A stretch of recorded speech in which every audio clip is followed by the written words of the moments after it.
The Seahawks made several additions to their defense in free agency, and while one was a much bigger name player, there's a couple of other free agents that might have a shot to have an impact on Mike Macdonald's defense, starting with Shemar Jean-Charles. We're going to be breaking him down and his fit in Mike Macdonald's scheme coming up here next on our Tuesday edition of Locked On Seahawks.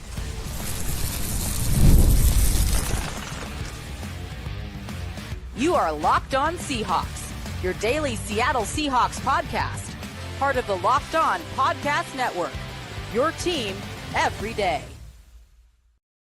Greetings, 12. This is Corbin Smith, host of the Locked On Seahawks podcast, your daily Seahawks podcast, part of the Locked On Podcast Network, your team every day. Glad to be joined here on our Tuesday episode by my co-host in crime, Rob Rang. And a special thanks to all the 12s tuning in, whether you're coming in from Richland, Washington, or tuning in from Des Moines, Iowa. Thanks, as always, for making Locked On Seahawks your first listen 5 days a week. We're drawing ever so close to the start of training camp. Each passing day, we're closer to the 2025 season. We're going to be tackling the safety spot, looking at some key storylines coming out of the offseason program and heading towards the new season. Plus, we've got our next cluster of players here for our 90-man rundown, brought your way courtesy of our friends over at FanDuel. Right now, new customers can get $150 in bonus bets when your first $5 bet wins. Now for your lead story here on our Tuesday edition of Locked On Seahawks. As we talked about last week, DeMarcus Lawrence, easily the biggest name, most impactful player the Seahawks added to their defense as an outside free agent. But that wasn't the only move that Mike Macdonald and company made. And there were a few shrewd moves in the secondary that were made to add some depth that at the time, I think even you and I, Rob, might have overlooked a little bit where those players could potentially fit into the secondary for the Seattle Seahawks. And after getting to see both of these players play on the practice field in OTAs in minicamp, Shemar Jean-Charles, D'Anthony Bell, both guys who might be more than just special teamers when it's all said and done. And today we're going to dig into Shemar Jean-Charles, who is a really interesting player in the sense that up until last year, really, he had more practice squad practices than snaps than he had in the NFL. He had played a little bit as a special teams guy. And so if you were looking for anything to break down in terms of his game, you had to dig into the preseason film, and you had to talk to people that got to watch him practice with the Packers and the Saints in training camp. But last year in the second half of the season, Jean-Charles finally got his chance to play significant snaps in the secondary for a handful of games for the New Orleans Saints. And look, I know Clint Kubiak's an offensive coach. I know John Benton's an offensive coach, but I wouldn't be surprised if one of those guys was in Mike Macdonald's ear, like, hey, there's this kid that we watched on defense in the second half that really started to impress. And Shemar Jean-Charles, he did give him a touchdown in coverage in the 4 games he played in on defense last year, but he also had an interception the first of his career. He had a pass breakup, and he only had one missed tackle. He has one missed tackle his entire NFL career on defensive special teams. So to me, there is a lot to like here about a guy that doesn't fit the prototypical outside corner, at least that we've seen in the Pete Carroll era or even last year for Mike Macdonald. He's 5'10", 185 pounds. But he's playing on the boundary, and he showed in minicamp and OTAs that there is some slot versatility to his game. Yeah, he's a really interesting player, Corbin. As you said, when the only other defensive player that we've talked about so far in our kind of key offseason breakdown has been DeMarcus Lawrence. And on the heels of talking about Cooper Kupp, who, only a couple of years ago had arguably the greatest season in NFL history from the wide receiver position, then it does feel like we are kind of dropping down a little bit to talk about a player like a Shemar Jean-Charles, who has played 37 games in the NFL, but only started 2 of them. And so, again, we are talking about a player who is going to be expected to come in and be part of the secondary rotation rather than being a starter. We know who the starting cornerbacks are going to be for the Seahawks in 2025. Obviously, they're going to be Devin Witherspoon and Tariq Woolen. You likely are going to be seeing players like a Josh Jobe or Nehemiah Pritchett be playing ahead of Shemar Jean-Charles as well. But I like the fact that you mentioned that Jean-Charles has played a lot on the outside, has shown a little bit of nickel versatility. That's where a lot of people would kind of stereotype him at 5'10", 185 pounds. But he primarily primarily play at that left outside cornerback position for the Saints over the last couple of seasons. He did start 2 games this past season against the Carolina Panthers and the Atlanta Falcons. As you mentioned, had the interception. One of the things I like about Shemar Jean-Charles, Corbin, is I like the fact that when the ball is in the air and the receiver goes to make their reception, then Shemar Jean-Charles, that's when he kind of switches to overdrive. He rakes at the football. The interception that we talked about was one that he basically wrestled away from Xavier Legetta, a late first-round selection by the Carolina Panthers. So, again, going up against legitimate talent. And again, he has that ability, that just a scrappy kind of a mentality to him. He tackles above his weight class. You mentioned the fact that he has not struggled with open field tackles. A lot of players of his size do struggle in that way. And then he is an excellent special teams player. That's going to really be one of the themes of today's show, in my opinion, is we're going to be talking about several players that might be able to make their initial mark on the Seahawks in 2025 on special teams. This is one of the better gunners that I've seen as far as players the Seahawks have brought in recent years in terms of veteran free agents. And so, again, we know that Jay Harbaugh did a terrific job with the special teams unit a year ago. I think that the addition of Shemar Jean-Charles is not only going to fortify the back end of Seattle's secondary, it's also going to improve their coverage teams on punt and kickoff return as well. And based on my observations at OTAs and mini camps, couple things that stood out to me in those practices. And again, you can't aggressively contest the football. You can't press. There's a number of things that defenders cannot do in those practices. But you got to see how much of a competitor that Jean-Charles is on several throws that were made in his direction. And he had an interception. We talked about this during the OTA sessions when it happened. Devin Witherspoon turned into the official on the sideline and was shouting about how he got both feet down. And look, I watched the replay on the TV that they have. They have two of them on the sideline. It was absolutely a pick that bounced off Broden's hands when he was trying to reel it in. It was incredible concentration. There was another play where Elijah Arroyo pushed off clearly, and Shemar Jean-Charles still nearly got his hands on the football. You got to see that grittiness, that tenacity, the competitiveness that the Seahawks have loved. Even in the Pete Carroll era, obviously competitiveness was a huge thing, but I think there's more of that stinginess and kind of that nastiness that you're looking for that Mike Macdonald wants on the outside. That's already been visible to me with Shemar Jean-Charles. And so when the pads come on, I'm expecting that's going to carry over just with the mentality that he seems to have. And as you mentioned, I think special teams is going to be where this guy makes his biggest impact. He might get in on some dime sets for the Seahawks on defense. I would not be surprised at all if he's playing a handful of snaps on the defensive side of the football. But I think he's got a chance to potentially be one of their two gunners on their punt coverage team and he'd go down and make tackles, which, as I said, he's been very good at tackling since he came into the league. One missed tackle his entire NFL career. So I think that is a possibility. You could see him making a major impact as a gunner on the punt team and getting a handful of snaps in coverage. A guy that can play some zone, can play man, can play outside, can play in the inside. I think this is a guy that could be an under-the-radar signing that isn't going to be playing a ton of defensive snaps. You're hoping he doesn't have to with the depth you have in front of him. But I think that his addition actually makes it this cornerback room is better than we originally anticipated. And I'm excited to see how he fits in on defense and special teams for the Seahawks team. When we come back, let's talk safeties, shall we? We'll move away from the corners to the safety position. We're going to talk the addition of Nick Emenwari. We've got Julian Love, Kobe Bryant and company. We're going to be looking at that group. Who's got the most on the line, biggest upside, bold predictions, all that coming your way up next here on our Tuesday edition of Locked On Seahawks. This episode is brought your way by our friends over at FanDuel. Summer sports are in full swing, and whether you're all about baseball under the lights, golf on the green, or high-stakes soccer action, FanDuel is the best way to make every game even more exciting. You're already following the action, so why not make it a little more thrilling? With FanDuel, you can get in the game while your friends are getting sunburned at the beach. I've been using FanDuel to track my favorite matchups. The app keeps everything fresh with new daily promotions and fun ways to bet, especially during the dog days of baseball season as teams vie for playoff positioning. It's so easy to use. fast to pay out, and makes even regular season games feel like must-watch events. If I think Vlad Guerrero Jr. is going to go deep for the Blue Jays, I can bet on it without a hitch. Whether I'm placing a same-game parlay or watching a bet ride into the 12th inning, FanDuel makes it feel like I'm part of the action. New to FanDuel, new customers can bet just $5 and get $150 in bonus bets if your first bet wins. Open the FanDuel app today or visit FanDuel.com/lockedon to get started.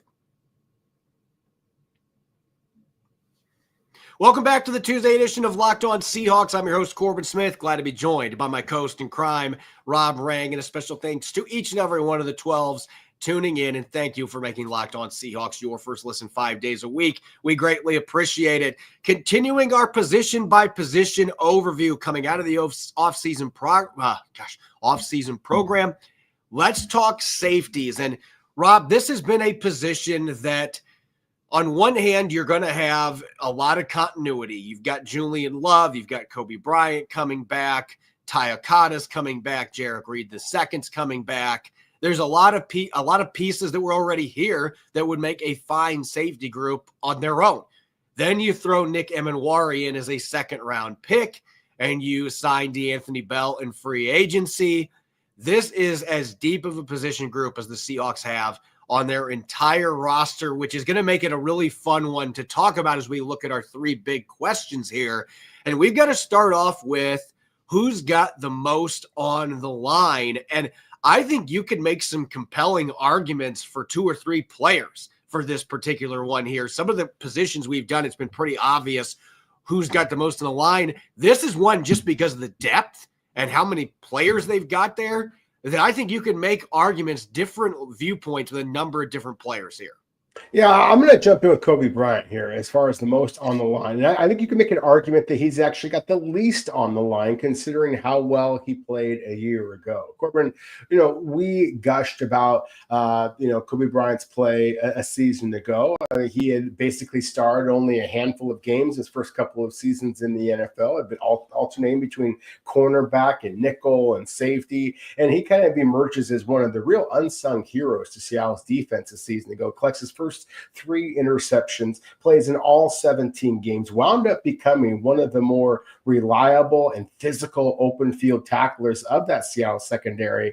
And yet, because he is entering his rookie or the end of his rookie contract, he's entering his 4th year in the NFL, then I think that there is some pressure here for him to perform well, not only to perhaps create some interest on the open field market, but to convince John Schneider and Mike Macdonald to return Kobe Bryant to Seattle past this season. I think that he is one of the few players that he has played so well that you want to reward him. You want to keep him as part of your long-term future.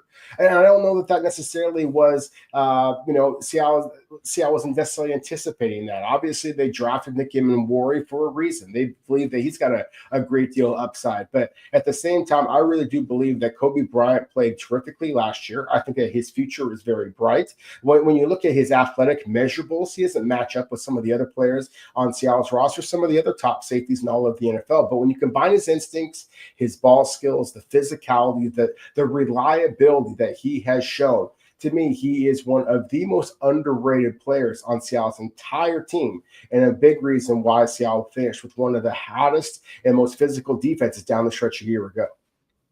The addition of Nick Emenwari automatically makes that Kobe Bryant jumps up this list just because now you've got this competition coming in that has better physical tools. I mean, you make an argument Nick Emenwari has better physical tools than any safety in the NFL currently right now in terms of his speed, his size. So that's not even taking shots at all at Kobe Bryant. But you've got this new toy that Mike Macdonald and the coaching staff are wanting to get on the field as much as they can. So Kobe Bryant's going to have to ward him off. But these are the types of things that Kobe Bryant, he's had so many times in his career, dating back to college even, where it's like, well, now he's got to deal with this. And he just does. He deals with whatever is thrown his direction. If he misses some games with an injury, he comes back ready to fight and scrap. And that's just what he does. So there's pressure on him. There's no question about it. But he's going to embrace this opportunity as he does every single one. So I don't know that he's necessarily going to feel that pressure. I think he wants to prove to the Seahawks he deserves another contract, and they love playing three safeties in Mike Macdonald's defense. So there's still very much room for both he and Nick Emenwari playing with Julian Love. I'm going to throw another name out there in terms of just making the roster. To me, Jarek Reed II, this is kind of that put up or shut up training camp coming for him, because he had that unfortunate injury at the end of his rookie season, tearing his ACL on special teams. He was arguably Seattle's best non-kicker, non-punter special teams player his rookie year.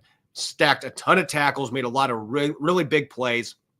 And then last year, he comes back middle of the season from that knee injury and didn't seem like he was the same player on special teams. Seemed like he was still trying to get his feet underneath him. Had several games where he was a healthy scratch. He was dealing with a couple of other nicks and bumps along the way. Now he's got DeAnthony Bell that he's got to compete against, who was brought as a free agent. Tyakata is a guy that Mike Macdonald seems to have a lot of respect for. There's a lot of safeties here, and you can't keep 75 of them on a roster. So I don't know that Jarek Reed II right now, I would say he is squarely on the bubble because he is a really good special teams player, but you're going to have to reprove yourself, and he's going to have to stand out compared to some of the other safeties that are battling for those backup jobs. And so I think he's got a ton on the line as well. In terms of most upside, you have to look. I know Julian Love is a Pro Bowl, all-pro caliber player. That's the way he's played the last couple of years. I feel like at this point he is a very polished product. We know what Julian Love is. That's a very, very good football player. Kobe Bryant, there may still be some room for him to grow. But when you're talking upside here, it's all about the guy that's 6'3", 220 and ran a 4.38 and nearly jumped out of Lucas Oil Stadium. And oh, by the way, Nick Emenwari was also an all-SEC player. He was an All-American. He's not just a workout warrior. He's a guy that's got really good ball skills. He can go up and hit people in the box. He has the ability to play in the slot and defend speedy receivers at his size. Look, the tantalizing tools are there. We've also seen on-field production against the best of the best in college football. Some could argue, well, that puts a lot on the line for this rookie coming in. Can you play to those tools? But I'm looking at this from an upside perspective. There is not a player on Seattle's roster, and that includes Riq Woolen. Riq Woolen is a physical freak, obviously, for his position, but there is not a guy on Seattle's roster that has a ceiling that is higher than what Nick Emenwari is. If you can make this guy hit and you can truly turn his tools into his maximum potential on the football field, there is not a guy that has a higher upside at any position group on this roster than Nick Emenwari. Yeah, I think that's well said. And you kind of gushed about his physical traits here. And so rather than kind of echo those comments, I'll just say I 100% agree with you. And I'll kind of try and mention a couple of other things about Nick Emenwari that I'm really excited about. As you mentioned with the size, the speed, and all that, when he does get the ball in his hands, he is dynamic. He shows vision and just a natural feel with the ball in his hands of how to make people miss and how to score. And so, again, obviously, any defense out there that prides itself in creating turnovers like Mike Macdonald does and getting points for their team, again, I think Nick Emenwari can absolutely provide that. He proved as much at South Carolina. I love the confidence. I love the fact, the number that he chose, the fact that he kind of has talked about already since being drafted that, he wants big hits against the 49ers. I mean, specifically calling out Seattle's rivals and things of that nature. I like that he already has the bravado of what we have seen from some of the Seattle's great defensive backs of the past. So, yes, for a multitude of reasons, I think that Nick Emenwari clearly is the safety with the highest upside. Finally, I'm going to go back to Jarek Reed II for a moment. You mentioned a couple of things in your argument of why he might have the most on the line, and I agree with everything that you said there. He is going to be the player I'm going to highlight here for my bold prediction. I do believe in Jarek Reed II's talent, and I think that he is going to be able to show it this season now that he has had, a full year, a full healthy offseason to recuperate. I really do think that he is going to return as being one of Seattle's absolute best players on special teams. I also think that you're going to see more playing time on defense. just because of the alignments that I think the Seattle is going to have to play. I think that there's going to be so much expectation for a Nicky Manwari, but it may wind up being a Jarek Reed II who actually plays a little bit more. So I am calling for his very first tackle for loss, his very first turnover forced. And again, I fully expect him to become the special teams demon for the Seahawks in 2025 that he was a couple of years ago as well. Whew, that's a spicy one, Rob. That's the boldest prediction we've had so far in any of our position groups. Mine's going to seem pretty tame compared to yours. My prediction is going to be built around Julian Love, who I think we've seen the finished product in terms of his skill set. That doesn't mean that his best football production has not happened yet, though. And I think this year, because of all the talent around him, the fact that I expect the pass rush is going to be better and speed quarterbacks up, I think Julian Love has a career high with 5 interceptions, and I think one of those he's going to return for a 90-plus yard pick 6. That is my prediction right now. I think we're going to see really good ball production, and those are the kind of numbers that can finally get Julian Love over the hump to be an all-pro safety in the National Football League. So that's my bold prediction, and I'm sticking to it. And you've got Jarek Reed making some big plays. That is something that I think would be an exciting development. I just don't know necessarily that I'm willing to jump on that train, but that's what makes these bold predictions. When we come back, we got to continue our 90-man countdown. We've got numbers 70 through 66. That cluster of players will be coming up next year on our Tuesday edition of Locked On Seahawks.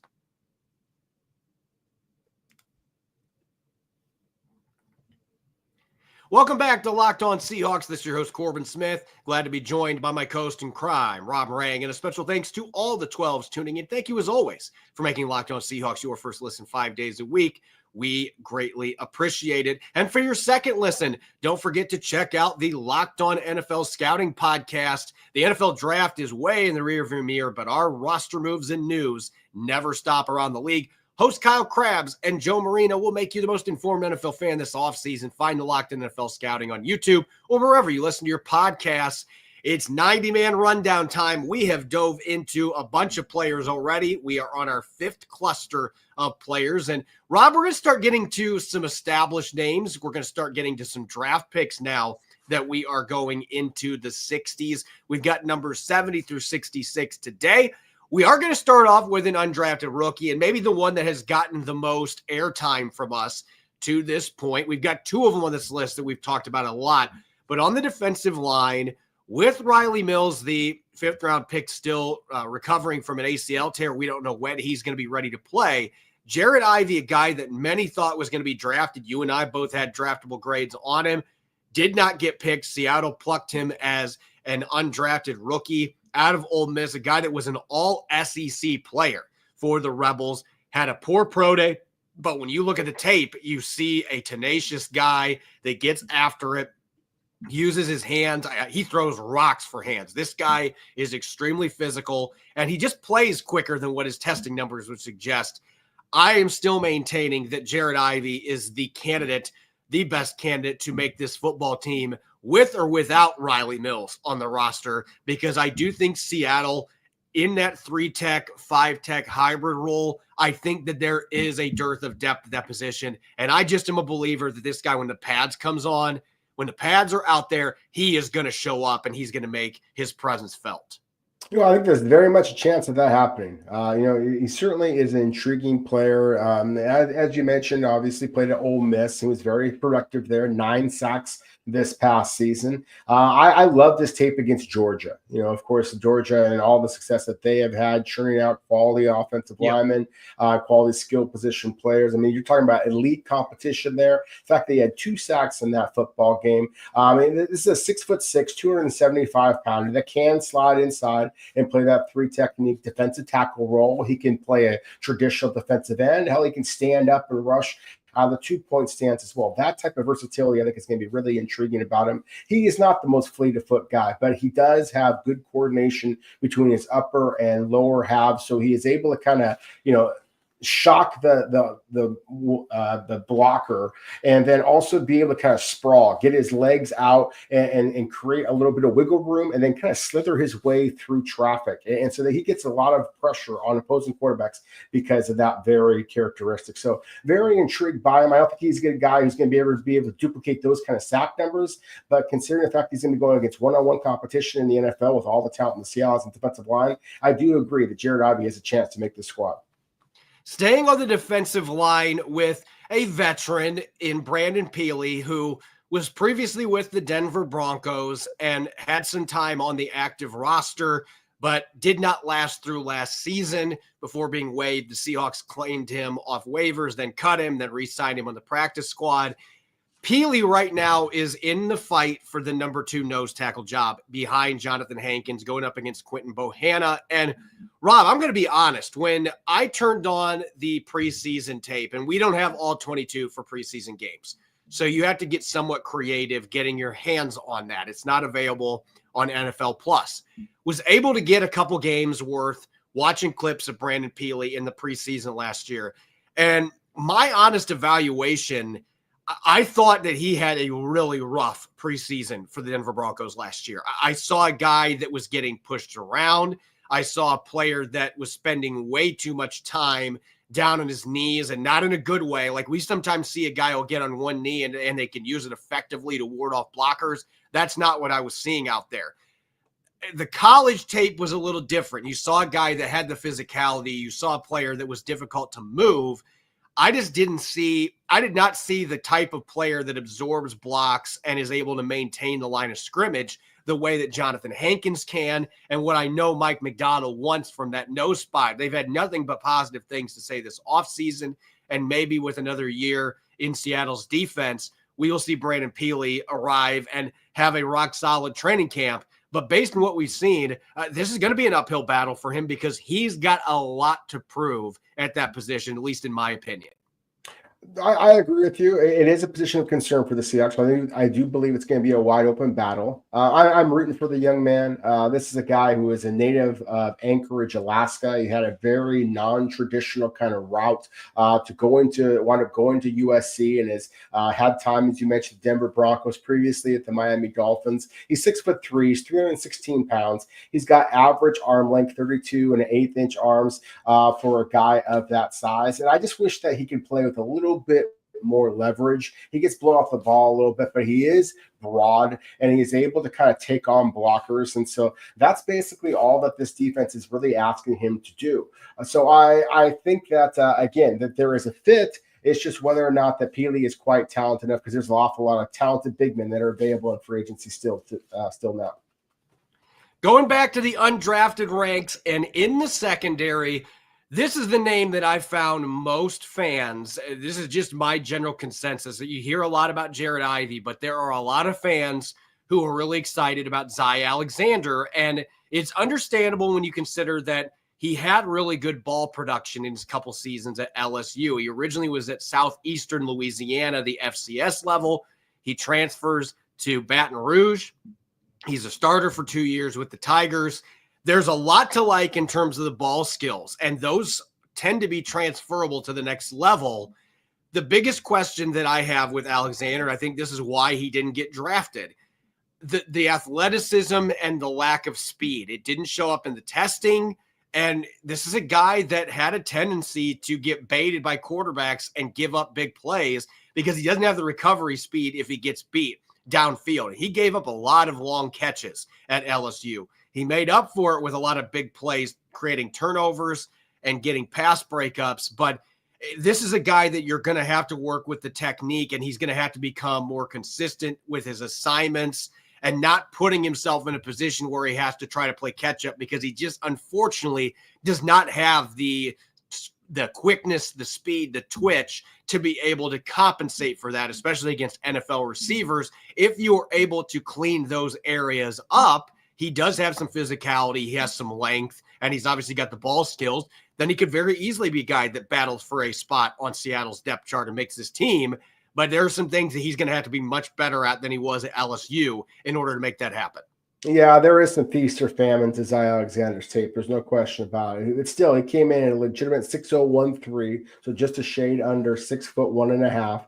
187 pounds at his pro day. What was interesting, Corbin, is the fact that he was disappointing in the athletic testing at the combine, and then chose not to, to try again at LSU's pro day a couple of weeks later. 4.56 seconds in the 40-yard dash, including a 1.6 10-yard split. That's pretty sluggish out of the gate for a corner. A 31.5-inch vertical jump and a 9'8" broad jump. Again, just that's not the explosiveness that you were expecting for an outside cornerback against NFL competition. He was a 0-star recruit after playing mostly quarterback at the high school level. It was a very small town in Louisiana. And then you mentioned the southeast of Western Louisiana. Winds up becoming an FCS All-American, goes to LSU just because he had the ball skills and the height. Again, everybody was intrigued by him.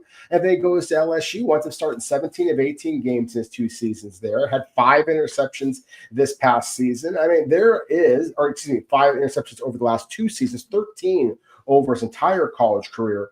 He has an interception, Corbin, against Ole Miss, Jackson Dart, of course, first-round selection by New York Giants, where he kind of does a Willie Mays, collects it over his shoulder.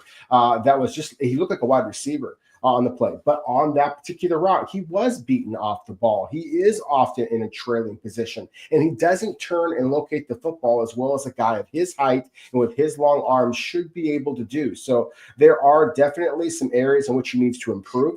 But at the same time, the physical traits are intriguing enough. At minimum, I think this is a practice squad kind of a candidate. And I also believe that he has enough upside that he might be somebody that actually sneaks onto the roster just because of the untapped potential that he clearly possesses.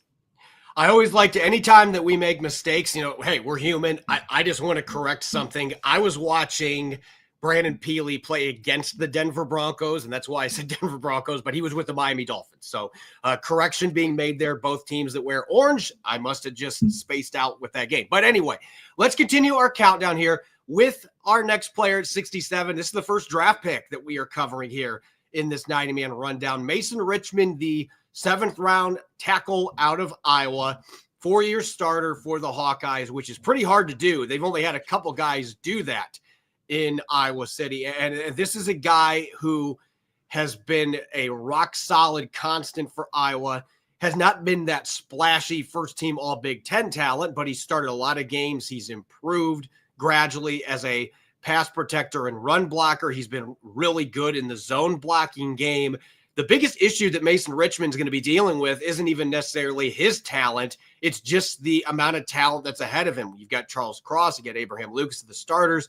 You've got Mike Jarrell, who people I've talked to that are in the building, they are still very excited about Mike Jarrell. And he's kind of not been talked about as much, but showed some flashes in his limited playing time last year as a rookie coming out of Findlay University. You signed Josh Jones.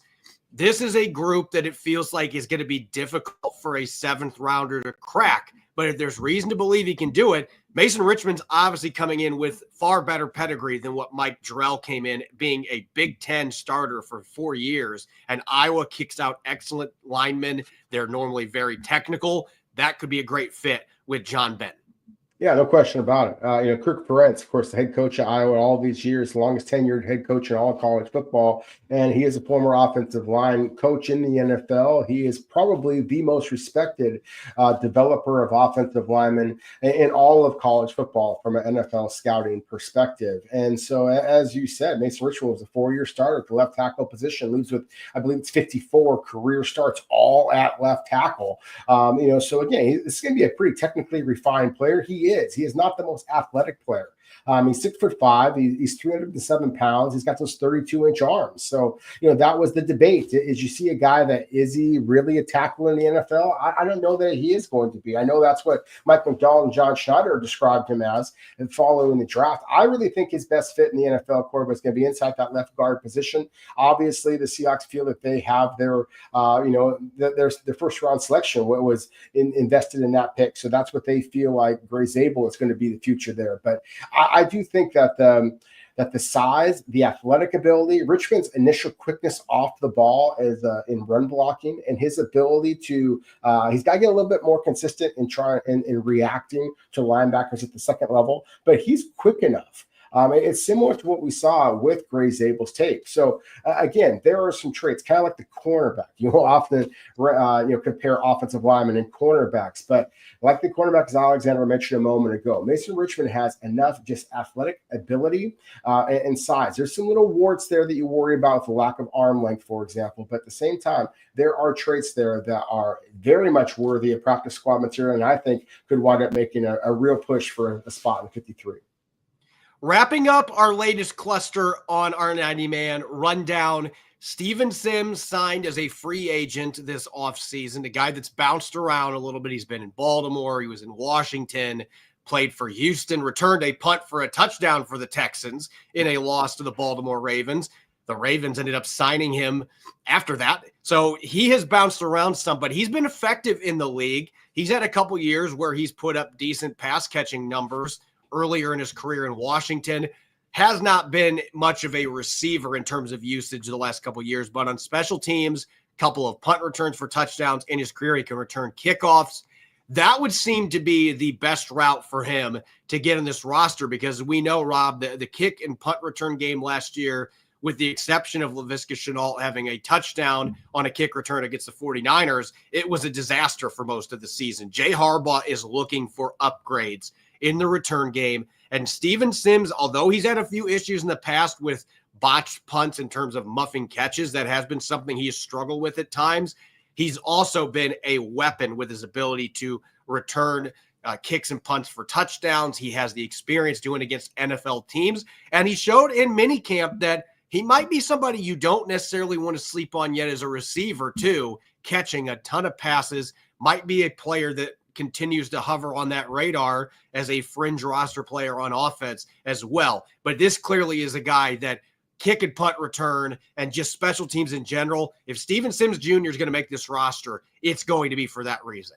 Yes. And again, remember a year ago, Corbin, we were having a conversation about D. Williams, who actually wound up making this roster as pretty much just a return specialist. I mean, nobody, not even as big as advocate, would have argued that D. Williams is anywhere close to actually getting on the field as a corner or a wide receiver. So the Seahawks clearly were willing in Mike Macdonald's first season as head coach to have a roster spot just for a return specialist. And I think that Steven Sims right now is probably your best returner on this roster. Now, obviously he's going to have to prove that he is going to be sure-handed in receiving the ball. That was obviously where D. Williams struggled, and one of the reasons why he got himself released by the club. But I see that type of game-breaking ability from Steven Sims. You mentioned the fact that he had a punt return, a touchdown against Baltimore. He had a kickoff return for a touchdown while as a member of the Washington Commanders. He had similar success back in his college days as well. This is a 5'9", 185-pounder that ran 4.54 seconds in the 40-yard dash. Not an electric time by any means, but he plays fast. He plays aggressively. He is fearless going through traffic. And so, again, I think that he would bring a big play element to a special teams unit that has been lacking that in the return game for much of the last several years, with the exception, of course, as you mentioned, Laviska Shenault's return for touchdown a year ago. As always, you can follow me on X and Blue Sky at Corbin Smith NFL. You can follow Rob at Rob Rang. Make sure to subscribe to Locked On Seahawks on YouTube or wherever you listen to your podcast to make sure you don't miss a single episode. When we come back tomorrow, we're going to be looking at the potential complicated situation the Seahawks have, whether they're going to re-sign Boye Mafe or not. And we are going to continue our 90-man countdown. We'll have numbers 65 through 61. You won't want to miss it. Make sure you're listening in and enjoy the rest of your Tuesday. Go Hawks.